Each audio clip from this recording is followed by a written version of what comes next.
Brother, you will be tested on semen retention.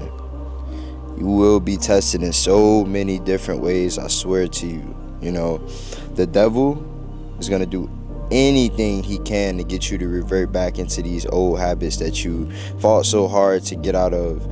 You know, he's going to do anything, literally. He's going to do anything, I promise you, to get you to go back into the old way of living.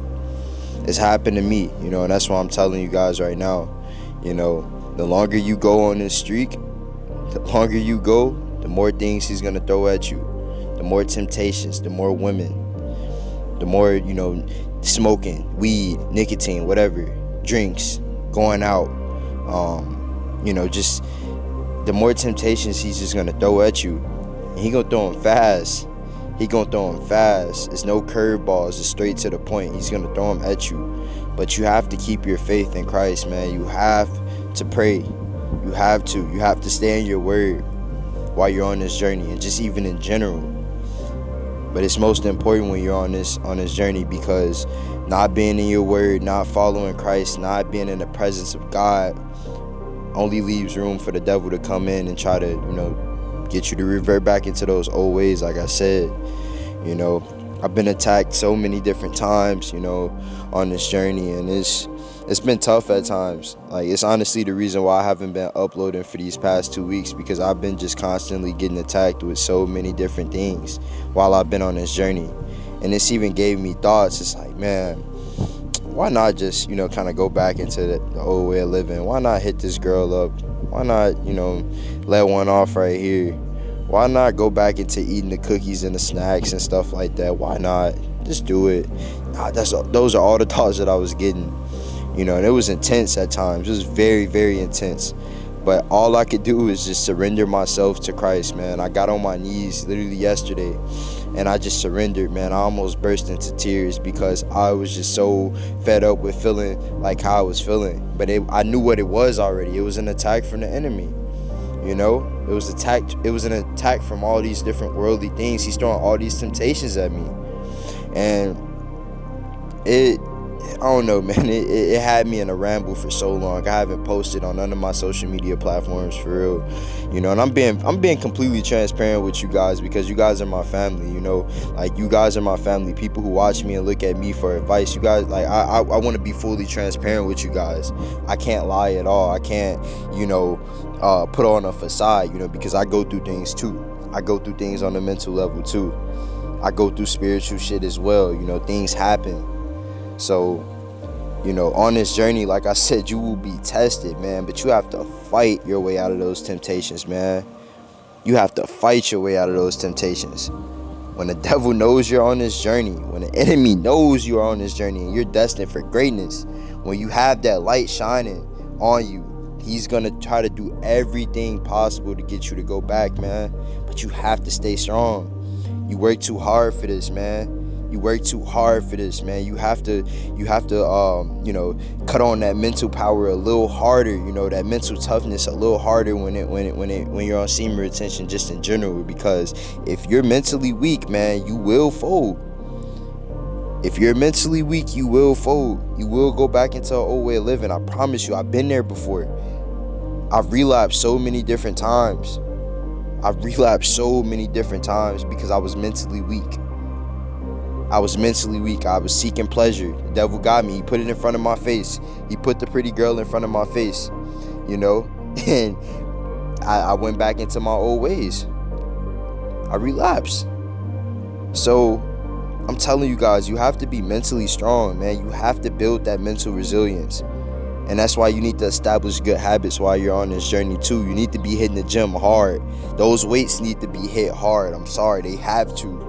Because it's gonna establish that mental toughness, man. Even though the weight's hard, you still have to push it up. Semen retention and going to the gym is that they correspond with each other. And I've known that, from being on this journey, they both correspond with each other. Because the less I was going to the gym and the more I was trying semen retention, it was like my mind was weak. My mind was very, very weak. But when I put both of them together and I start going hard and excelling in both, That's when my mind got stronger. That's why I'm able to fight through the spiritual attacks that I'm getting hit with right now. That in Christ, most importantly, you know. So it's just like, you gotta fight, man. You genuinely, you have to fight. And it's gonna be other things, just even outside of like females and, you know, smoking, drinking, going out and stuff like that. You might be arguing with a family member or something like that, because that happened with me as well. I got into it with a family member, you know, over something so petty, you know, and it started to get worse and worse and worse, you know. It was tough. It's definitely tough, man. I just want you guys to be strong. I want you guys to stay mentally resilient, man, and just overcome these battles, because on the other side, I promise you, there is light. There is always sunlight, especially when you're walking with Christ. And it took me a while to really, you know, deep that in and get that into my head, because I looked at it as like, damn, it's like it's stormy, you know, I'm going through the rain right now. Will it ever get sunny again? But eventually it does get sunny again. I promise you. Christ always makes sure that it does. You just have to follow what he has put in front of you. You have to follow the rules that he's giving you. And it starts with semen retention, man.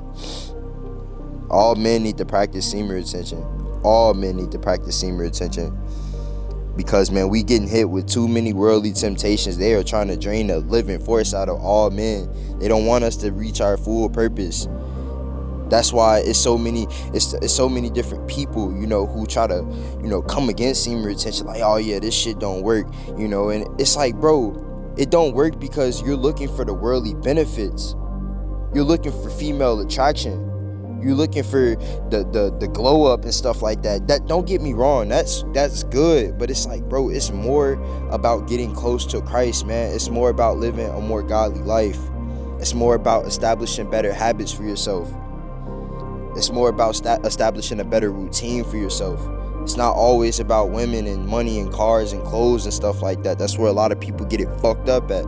It's like, nah, bro. This is about getting close to Christ and being a servant. Being a servant of Christ, bro. Helping people. Using your power for good, not for bad. All of those things are going to come with it, but you have to know how to be responsible with it, or you're just going to end up going back into, you know, the old ways. Like I keep reiterating, you have to know how to be responsible with these things, man. You have a power, like on semen retention, the power that's in you, bro, is so great. The seed is so great. Like literally, it creates life. People say that all the time, but it creates life. What's inside of you as a man could create a whole kid. When I like deep that, and when I really thought about that and just analyzed that saying, it was like, holy shit, like, dude, your seed is powerful. So you're powerful. You just have to unleash that power. You have to stay disciplined. You have to stay focused.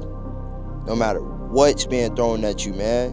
You're gonna have the prettiest girls trying to talk to you, bro. Trust me, bro. You're gonna have the prettiest girls trying to talk to you. You're gonna have people trying to pull you out. You know, they're gonna try to pull you in these negative vibrational environments and stuff. And I've seen it, bro. I've done it before. I've been on long streets, and, you know, a friend hit me like, oh yeah, let's go to the bar or something like that. This is just in the past, you know, and I would go, and it's like, that look like I'm in a room with a bunch of people who are just low vibrational, and it'll kind of make me low vibrational for some reason. It'll make my energy go down for some reason. I start getting random thoughts about relapsing and, you know, drinking and just doing shit that don't even serve me no good at all, just from being in those low vibrational environments. You have to put yourself in good environments when you're on this journey too, because you're like, man, your energy, you can feel everything. I promise you, 10 times deeper. Like I can literally look at somebody walking down the street, or even just not even walking down the street. Say I'm in a gym and somebody's walking past me, and I can just look at them and just tell like if they're like a good person or not. It sounds crazy, but I can literally look at somebody and just feel their energy. I can know if they're a dickhead or not. Trust me, I know this. It's like you get that I can't think of the word, discernment. That's what it is. You get that godly discernment. You can kind of just tell when people are on bullshit too, when people are talking to you. You can read energy very, very well. So it's like the energy fields are just insane when you're on this journey, man. It's insane. You just gotta try it for yourself, man. A lot of y'all might not believe what I'm saying. A lot of y'all might look at me as like a clown for this, but bro, I'm telling y'all what worked for me. And this journey has made me more successful than I've ever been in my whole 22 years of living. I've accomplished so much in the last 2 years. Ever since I started this journey, I've accomplished so much because I put my focus into me. And like I said, I've relapsed. I've had my times where I fucked up and I've reverted, but I've always got back on it. But this time around, right now, I know that I have a big influence on a lot of people. I know that I have great power inside of me, so I can't revert. I can't go back. I have no other choice. I have family. I have people. I have you guys. I have a lot of people looking at me. You gain great influence when you're on this journey. You're a light. People want to follow the light. Some people don't want to follow the light. Some people want to stay in the darkness, and you can't do anything about that at all. The only thing you can do is just keep being the light and keep inspiring people, keep motivating people to do better, to live godly, to live righteous. That's all you can do, and that's all I do on this journey, most importantly. And you gonna have your haters, man. I promise you gonna have haters all the time. They come in so many different forms, and man, they just there. They're everywhere. People are literally gonna try to knock what you doing. Like, man, enjoy. You can get prostate cancer. Man, you need to enjoy your years. You need to actually release. No, bro, I'm trying to build something great. I don't want to be. I don't want my energy attached to, somebody who doesn't mean me any well, unless it's like that person is gonna be my wife one day, right? I don't want my energy attached to a fucking screen, a phone screen, or anything like that. Nah, bro. I want my energy attached to God. I want to live in the most righteous way that I can, and just do what's needed and use my energy for good. Because as a servant of God, a lot of people out here, they need it. They need that good energy. They need that good company. They need the encouraging words. They need it, man. We're living in a time where it's just so evil out here. It is so evil out here, man. It's like, it's crazy out here. You see all the bad stuff happening, man. It's evil. You have to be that light, man. So, use this journey, man, to get on it and just be great, man, and inspire and be that light in people's life, man. If you could take anything from this, just be that light in somebody's life. Please. Do it for yourself, for the person, and most importantly, do it for God.